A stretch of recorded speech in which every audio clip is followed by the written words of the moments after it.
dikany apparemment ndraiky réellement zegny. Zegny tadavagna amian'ny monsieur zay eto ndre tsy mety mazava amina. Apparemment ndraiky réellement zegny le raha tsy hainao. Dikany apparemment boka fa miteny apparence, le raha hita.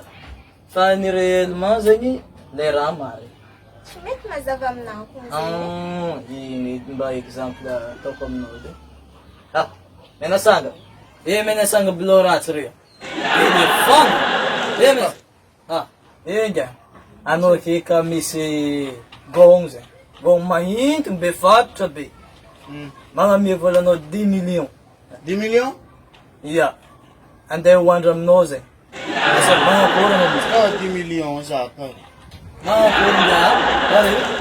Pare izy ka 10 millions za magnano. 10 millions ito za pare. Madamo? Oui, vadiko. Misy fanontaniana ipetrako aminao zegny. Ia. Anao ke misy antidaa eny efa antrantry iny. Manana verity amin'ny iPhone 10 anao. Dia amin'ny vola 10 millions ka anao. Ino ko agnano? Oui. Zara magnano raha fontry be zegny io. Hitanao jiaby betsaka ke iny. Oui, magnano za Tsisy tanga.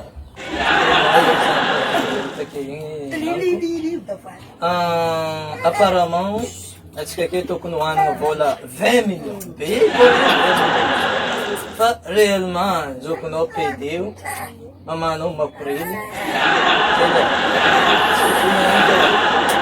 Notez bien votre cahier zegny zany fa azahoanao note be zegny. Fagnazavana anazy zegny raha fa mazava tsara zegny. Zokonao PD. Ta mama makorely.